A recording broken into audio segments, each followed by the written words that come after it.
بسم الله الرحمن الرحيم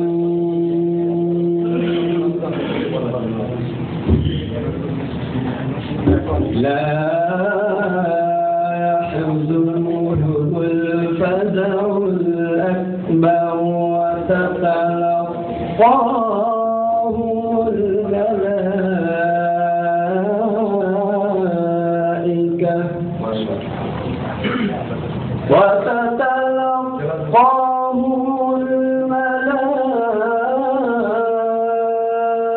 الملائكة هذا يومكم الذي كنتم توعدون لا يحزنهم الفزع الأكبر وتتلقاهم الملائكة هذا يومكم الذي كنتم توعدون ولقد كتبنا في الزبور من بعد الذكر أن الأرض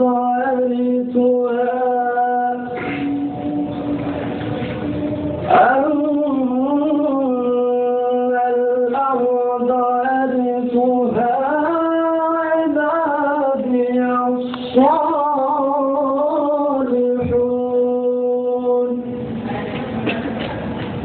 إن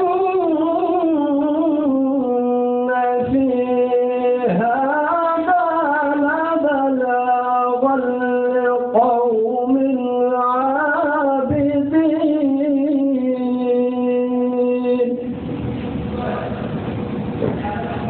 هذا لبلاغا لقوم عابدين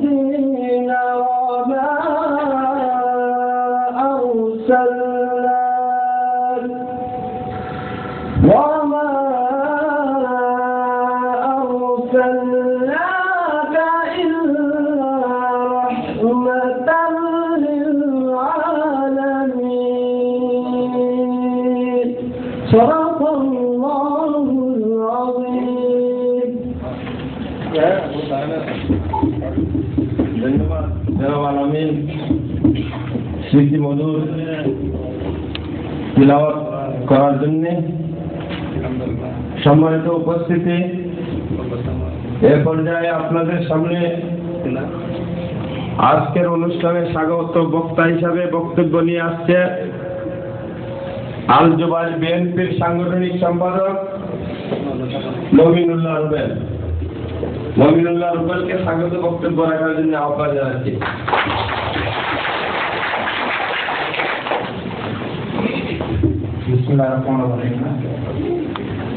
বাংলাদেশ জাতীয়তাবাদী দল আল জুবাইর প্রাদেশিক কমিটি কর্তৃক আয়োজিত আজকের এই প্রতিবাদ সভা অনুষ্ঠানের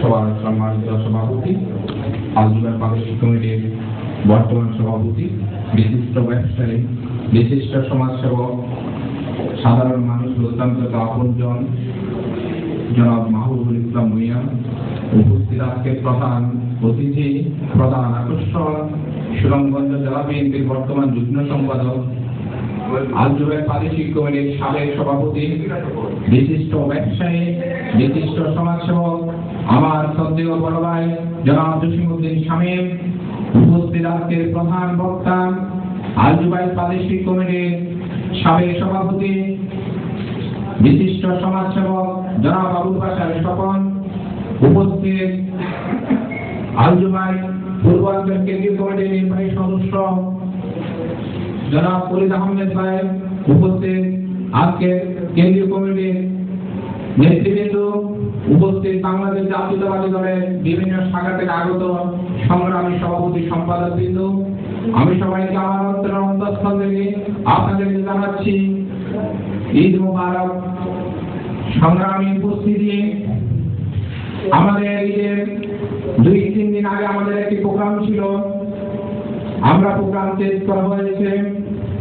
দুঃখজনক, বাংলাদেশে যে স্বৈরাচার সরকার এসেছে 2001 থেকে 11 স্বতন্ত্রের পর থেকে বাংলাদেশের কাউলার সরকার এসে বাংলাদেশের যে ধ্বংসের করার যে মুখপাত্র তৈরি করা হয়েছে আজ পর্যন্ত সেই পথ তারা অবলম্বন করা হচ্ছে। আপনারা জানেন আওয়ামী লীগ সরকারের পূর্বের ইতিহাস, ওনার বাবার কি কর্ম, উনি কি করেছে সেটা আসলে মানুষ ভুলার কিছু নেই। মানুষের একটি কথা আছে, বাপ ভালো হলে সন্তান ভালো হয় না, বাপের চিকিৎসা এবং কর্মই সে ধরে রেখেছিলেন। আর আওয়ামী লীগ সরকার আসার পর থেকে বাংলাদেশে একবার যে ধরনের মুরুবির মতো সন্ত্রাসীর কাণ্ডারে নামা হয়েছিল সেটা মানুষ আসলে ভাবতে পারছে না, মানুষ মুখ খুলতে পারছে না। আজকে আমাদের দেশের আওয়ামী লীগ সরকার আসার পর থেকে বাংলাদেশের আমাদের সামরিক বাহিনী অফিসারদেরকে যেই ধরনের নির্মূলভাবে হত্যা করা হয়েছিল সেটা আসলে মানুষ ভুলে যায়নি, মানুষ আসলে চিন্তাও করে নাই। আসলে তাদের প্রথম স্বপ্নে ছিল আমরা সশস্ত্র বাহিনীদেরকে কিভাবে আমাদের কান্ডারে নিয়ে আসবো, আসলে তাদের স্বপ্ন তারা বাস্তবায়ন করা হচ্ছে। আজকে আওয়ামী লীগ সরকার আসার পরে বাংলাদেশের মানুষকে যে ধরনের তারা ওয়াদা দিয়ে আসছে সমস্ত ওয়াদা তারা বরখেলাপ করেছিলেন। বাংলাদেশের মানুষকে তারা বলেছিলেন আমরা 10 টাকা দরে চাউল খাওয়াবো, মাথাপিছু মানুষকে চাকরি দিব এবং ঘরে ঘরে মানুষের সারের ব্যবস্থা করা হবে। আজকে ঘরে ঘরে সারের ব্যবস্থা করা হচ্ছে, চাকরির ব্যবস্থা করা হচ্ছে এবং বাংলাদেশের সন্ত্রাসী কাণ্ডারিরও ব্যবস্থা করা হচ্ছে।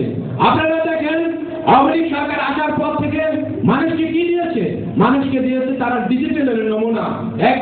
এক নমুনা আপনারা দেখেছিলেন, বাংলাদেশের মানুষের আজকে খাতে পাচ্ছে না, মানুষ স্বচ্ছারে ঘর থেকে বাইরে যেতে হচ্ছে না, নিরাপদে মানুষ থাকতে পারছে না।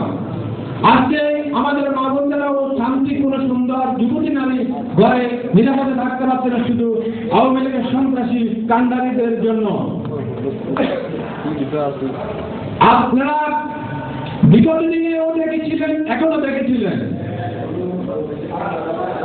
আজকে ফখরুদ্দিন আহমেদ, মঈন আহমেদের যে সমস্ত নমুনা মানুষ মনে করেছে মানুষ গণতন্ত্র সরকারের কাছে কিছু পাবে, আসলে সে তো গণতন্ত্র সরকারের চেয়ে স্বৈরাচারের সরকারের নমুনায় তিনি দেখাচ্ছিলেন। আজকে বাকশালীর নমুনায় তিনি দেখাচ্ছিলেন। আজকে বিগত দিনে 11 সদস্যের পর বেগম খালেদা জিয়া 2টা সন্তানকে যে নির্মূলভাবে হত্যা করার চেষ্টা নিয়েছিল সেটা তারা সফল করতে পারে নাই। আজকে শেষ পর্যন্ত বেগম খালেদা জিয়ার গাওয়া বাদ দিতে তারা দ্বিধাবোধ করে নাই। সংগ্রামী উপস্থিতি, আজকে বাংলাদেশের যে প্রেক্ষাপট তৈরি করেছিলেন আওয়ামী লীগ সরকার, আপনারা দেখেছিলেন মানুষ ধৈর্যের বান আর চোখ রাখতে পারলো তখন আর মানুষ ঘরে বসে থাকবে না। আমরা প্রবাসী এসেছি শুধু বাংলাদেশের অর্থ উপার্জনের জন্য, আমার মা বোনদের শান্তির জন্য। আমরা বাংলাদেশ কারো কাছে বিক্রি করে আসি নাই, আর আওয়ামী লীগ সরকারের কাছে দিয়ে আসি নাই, আমরা সাময়িকের জন্য আসিছি। তাই যদি আমরা দেশ রক্ষার্থে আমরা দেশ নেত্রী বেগম খালেদা জিয়ার আত্মশক্তিশালী করার জন্য আমাদেরকে কাজ করে যেতে হবে। গত 2 দিন আগে দেশ নেত্রী বেগম খালেদা জিয়ার সাথে যে ধরনের আচরণ করেছিল সেটা মানুষ কখনো ভুলবে না। বেগম খালেদা জিয়া শুধু সাধারণ একজন মহিলা নয়, সেই বাংলাদেশের 3বারের প্রধানমন্ত্রী এবং একজন মুক্তিযোদ্ধার স্ত্রী। সেই তার বাক্যকে এসেছিল, এটা কি সরকার কোন একটা গণতন্ত্র সরকারের কাছে কেউ আশা করতে পারে নাই। তাই বন্ধুগণ, সংগ্রাম উপস্থিতি, আপনারা দেশ রক্ষার্থে দেশ বাঁচানোর জন্য আমাদেরকে আরো শক্ত ভূমিকা পালন করতে হবে। আমাদের নেত্রী আজকে ঘোষণা করেছিলেন ঈদের পরে আমাদের শক্ত ভূমিকা আসবে এবং আন্দোলনের জন্য আমাদের শক্ত কঠোর হতে হবে। তাই সংগ্রামী উপস্থিতি, দেশনেত্রী বেগম খালেদা জিয়া যেই নির্দেশ দিবেন ঈদের পরে আমরা সেই নির্দেশ মোতাবেক আমরা কাজ করে যাব। এ আশা ব্যক্ত করে আমি আমার সংক্ষিপ্ত বক্তব্য শেষ করলাম। খোদা হাফেজ। বাংলাদেশ জাতীয়তাবাদী দল জিন্দাবাদ, শহীদ রাষ্ট্রপতি জিন্দাবাদ, তারেক রহমান জিন্দাবাদ। ধন্যবাদ সংগ্রামী উপস্থিতি। আসসালামু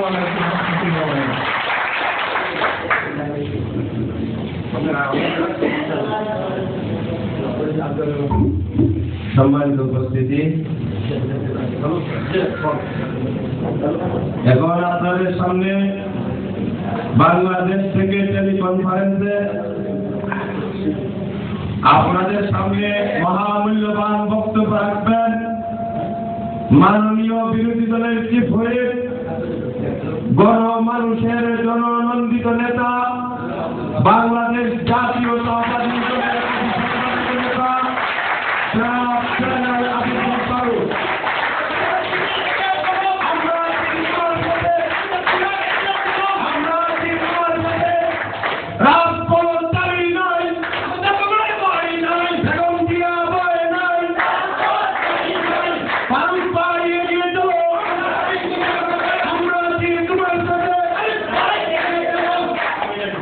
এখন আপনাদের সামনে মাননীয় বিরোধী দলের চিফ হুইপ টেলিকনফারেন্সে বক্তব্য রাখবেন। আপনারা ধৈর্য সহকারে বক্তব্য শুনুন। জি স্যার, শুরু করেন।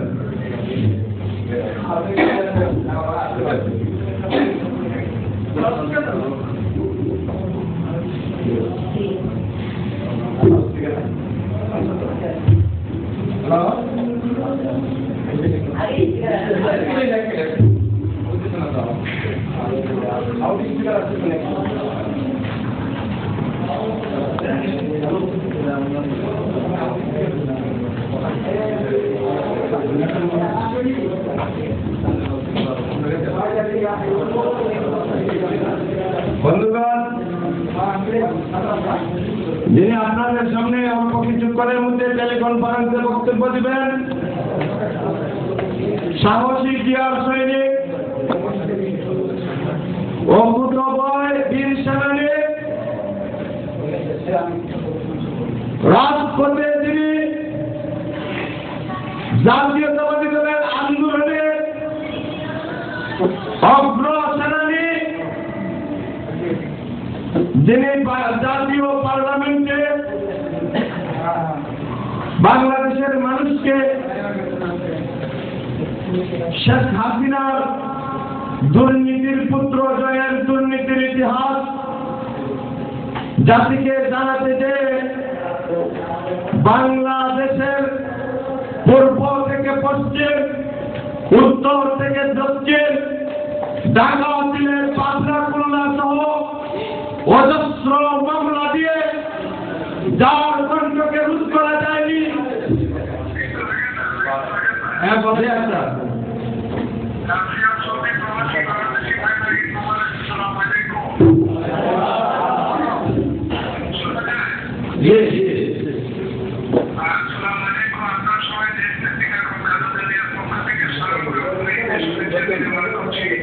ওয়ালাইকুম আসসালাম।